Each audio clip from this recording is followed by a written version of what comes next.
Assalamualaikum warahmatullahi.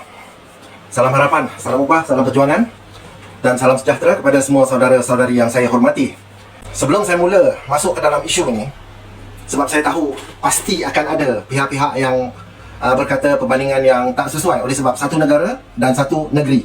Ini bukan perbandingan daripada kekuatan ekonomi negara negeri, ya. Ini adalah untuk menunjukkan kenapa konsep ini tidak boleh digerakkan di Sarawak. Saya gunakan contoh Singapura. Ada satu syarikat yang mereka tubuhkan pada tahun 1974, diberi nama Temasek Group. Temasek Group adalah hak milik kerajaan Singapura, dan Temasek Group adalah investment arm, syarikat pelaburan untuk Singapura. Mereka digerakkan oleh satu high powered group yang betul-betul berdedikasi, yang betul-betul mencari peluang, melihat di mana ada peluang yang baik untuk membuat pelaburan di dalam ataupun di luar negara.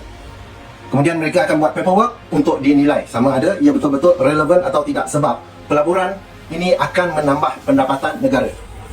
Ya, Temasek Group mereka terlibat dalam komunikasi.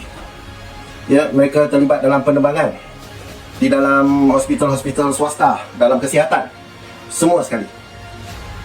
Ini adalah contoh satu pergerakan yang elok, yang sepatutnya dilakukan oleh kerajaan Temasek Group.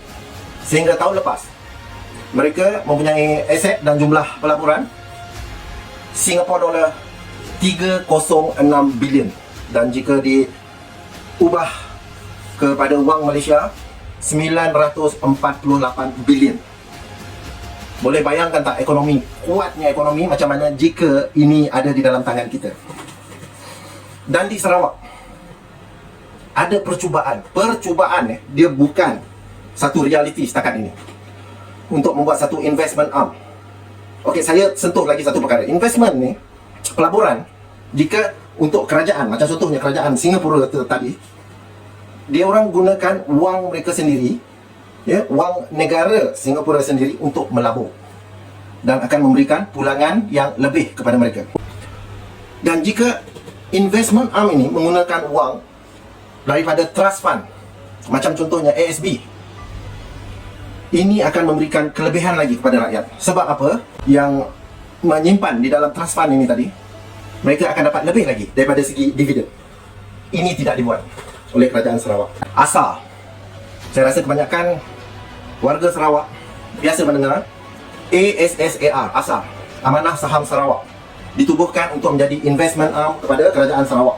Apa yang, kalau tak silap ingat saya, 2 tahun lepas, nilai saham asal 70%.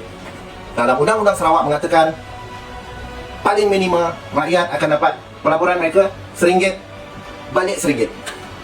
Dan kalau jatuh pergi 7%, kerajaan Sarawak akan menanggung 3% untuk menjadikan jumlah dia RM1. Sebab dipegang oleh beberapa ahli politik. Awak tahu siapa awak, saya tak perlu sebut nama.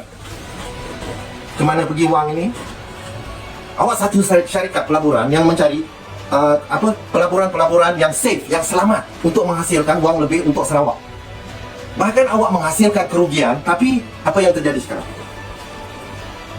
Ini yang kami di Pakatan Harapan sudah perhatikan begitu lama. Kelapa sawit keluasan yang paling besar, yang paling banyak di Malaysia. Tapi kenapa negeri tak bertambah hasil? Kena tahu beza. Tanaman kelapa sawit yang diusahakan oleh kerajaan melalui investment arm mereka tidak sama dengan penanaman kelapa sawit yang dibuat oleh menteri-menteri YB, ketua-ketua, pemimpin-pemimpin GPS sekarang. Mereka memenuhkan poket mereka sendiri. Kenapa tak dibuat investment arm yang betul-betul berkualiti? Saya ambil contoh, Indonesia akan memindahkan ibu kota mereka kalau kerajaan Sarawak betul-betul prihatin dengan rakyat, betul-betul boleh nampak peluang ini. Mereka mula gerakkan sekarang untuk kita ambil peluang daripada perpindahan orang yang begitu ramai pergi ke ibu kota baru Indonesia di Kalimantan Timur. Ada tak dilakukan? Ada. Tapi selalunya dia akan disebut, kami akan buat projek tanaman ini, kami akan buat projek tanaman ini. Sebab apa? Nak tunjukkan kepada rakyat Sarawak mereka bekerja. Tapi apa yang sebetulnya terjadi, hasil daripada tanaman itu, tanaman ini yang disebut tadi, bukan balik kepada rakyat Sarawak. Ini balik kepada poket-poket menteri, ketua-ketua, pemimpin-pemimpin GPS. Ini yang kita tak nak. Kita mahu rakyat Sarawak duduk sama rendah, berdiri sama tinggi dengan ekonomi yang paling kuat, ya, di Malaysia, Pulau Pinang, Selangor, Perak, dengan tanah yang begini luas. Boleh bayangkan tak? Besar mana tanah Pulau Pinang? Besar mana tanah Selangor kalau dibandingkan dengan Sarawak? Kenapa mereka boleh maju? Majoriti pemimpin dia orang berfikir untuk memberikan kemajuan kepada rakyat. Bukan macam yang berlaku di Sarawak sekarang. Mereka berfikir untuk memberikan kemajuan kepada anak aku yang paling tua, anak aku nombor 2, anak aku nombor 3. Selepas itu, isteri aku yang nombor 2 ni, anak aku yang pertama, anak aku yang kedua, semua keluarga dia. Sebab itu, saya selalu gunakan bahasa, kalau kepandaian awak hanya untuk hidupkan keluarga, awak berhenti jadi menteri. Sebab menteri, dia perlu jaga rakyat. Secara teknikalnya, awak jaga rakyat.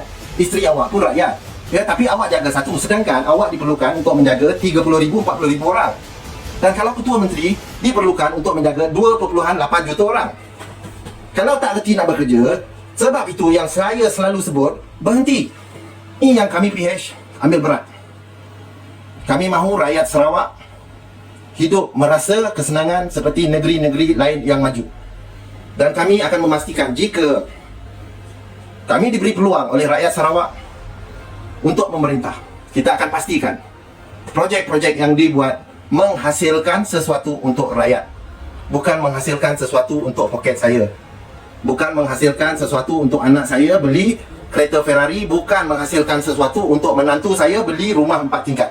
Ya, saya ulang balik kepada pemimpin GPS yang panas dengar saya cakap, awak tak pandai bekerja, awak tunjukkan dengan saya apa kerja yang awak cakap awak pandai.